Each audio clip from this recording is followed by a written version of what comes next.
राधे राधे दोस्तों। एक बार गणेश जी ने पृथ्वी के सभी इंसानों की परीक्षा लेने का विचार किया।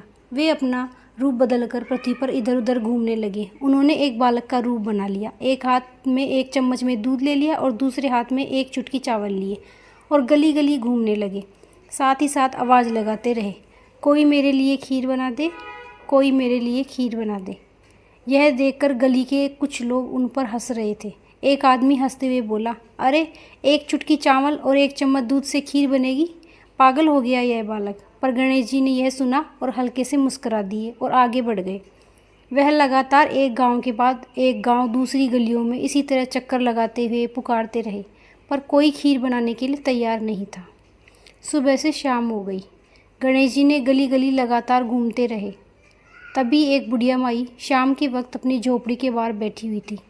गणेश जी से बोली, लाओ मैं तुम्हारी खीर बनाऊंगी। वो बोले, कोई मेरी खीर बना दे, कोई मेरी खीर बना दे। लेकिन वो बुढ़िया कोई कोमल हृदय वाली स्त्री थी। वह बोली, बेटा मैं तेरी खीर बना देती हूँ, अंदर आ जाओ। तो गणेश जी ने कहा, मैं अपने घर में से दूध और चावल रखने के लिए बर्तन ले आओ। तब बुढ़िया बोली, अपनी रसोई घर से 2 छोटी कटोरी लेकर आती हूँ। तब गणेश जी ने कहा, अपनी रसोई में से कोई बड़ा सा बर्तन लेकर आओ। तो बुढ़िया बोली, मैं जाती हूँ। अपनी रसोई में मौजूद सबसे बड़ा बर्तन और कुछ छोटी कटोरियाँ लेकर आती है। गणेश जी ने चम्मच में से दूध पतीले में उड़ेलना शुरू किया। तब बुढ़िया आश्चर्य की तरह देखने लगी और उसने देखा कि दूध से पूरा पतीला भर गया और बर्तन झोपड़ी से बाहर लाती गई और पतीला भरता गया। गणेश जी को दूध भरते चले गए। इस तरह से घर के सारे ही बर्तन दूध से लबालब भर गए और बच्चे बाल रूप गणेश जी ने चावल भर दिए। गणेश भगवान ने बुढ़िया से कहा, मैं स्नान करके आता हूँ, तब तक तुम खीर बना लो। मैं स्नान करके जब वापस आऊँगा तब खीर खाऊँगा। तो बुढ़िया बोली, पर बेटा मैं इतनी सारी खीर का क्या करूँगी? यह सब तो बर्बाद हो जाएगी।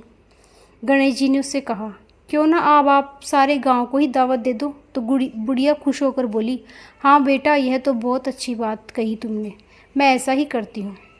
बुढ़िया ने बड़े ही प्यार से मन लगाकर खीर बनाई। खीर बनाकर खीर की खुशबू चारों दिशाओं में फैल गई। खीर बनाने के बाद वह हर घर में जाकर खीर खाने का न्योता देने लगी।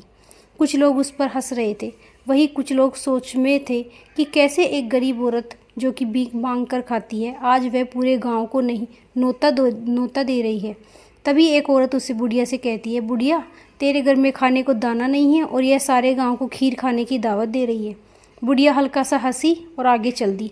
लोगों का माहौल जमा हो गया और खीर की खुशबू से लोग खींचे चले आए। जब बुढ़िया की बहू को दावत की बात मालूम हुई तब वह अपने बेटे बेटियों को लेकर सबके वहाँ पहुँच गई। बुढ़िया ने जब अपने पोते पोतियों को देखा तो उसकी आंखें नम हो गई और वो सभी बच्चे खीर खाने की जिद करने लगे। उसने सबको खीर बाहर जाकर बैठ गई। तभी उसकी बहू रसोई में जाती है। उसने खीर से भरे पतीले को जब देखा तो उसके मुंह में पानी आ गया और वह खुद को रोक नहीं पाई और वह रसोई के किनारे ही बैठ गई। उसने एक कटोरी में खीर निकाली और दरवाजे के पीछे बैठकर खाने की तैयारी करने लगी और बोली, गणेश जी भगवान भोग लगाना। इसी बीच एक छींटा गिर गया और गणपति जी को भोग लग गया और वह प्रसन्न हो गए। बुढ़िया ने देखा बालक वापस आ गया। बुढ़िया ने उससे कहा, बेटा आ बेटा तेरी खीर तैयार है, भोग लगा ले। वो बोला, भोग तो लग चुका है, मेरा पेट तो पूरी तरह से भर गया है, मैं तो तृप्त हो गया हूँ। मैं तेरी बहू ने मेरा नाम लेकर बोला कि हे गणेश जी भगवान भोग लगाओ। ऐसा कहकर मुझे भोग लगाया। अब तू भी खा ले, अपने परिवार और गांव वालों को भी खिला दे। ऐसा कहकर सबका पेट भर गया। उसके बाद भी यह बच गया खाना। इस बच्ची खीर का मैं क्या करूँगी? बची हुई खीर को आप अपने चारों कोनों में रख दो। ऐसा कहकर गणेश जी अंतर ध्यान हो गए। जब सारा गांव ही भरकर खा चुका है तो इतनी सारी खीर बच गई। तो बुढ़िया ने खीर से भरे बर्तन को अपने घर के चारों कोनों में रख दिया। सुबह से शाम हो गई। शाम से सुबह हुई तब उसने देखा खीर वाले पतीलों में खीर के स्थान पर सोने, हीरे, जवाहरात, मोती भर गई। बुढ़िया बोली, एक समय था जब मेरे बेटे बहू ने मुझे घर से निकाल दिया था, तब मैं भीख मांगकर अपना जीवन गुजार रही थी, पर आज मैं बहुत खुश हूँ। मेरी सारी दरिद्रता दूर हो गई और अब मैं आराम से रहूँगी। मेरे तो सारे कष्ट दूर हो गए।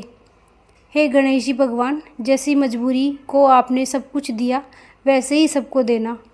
सभी कहानी सुनने वाले को देना, उनके परिवार वालों को देना। जय गणेश जी महाराज की।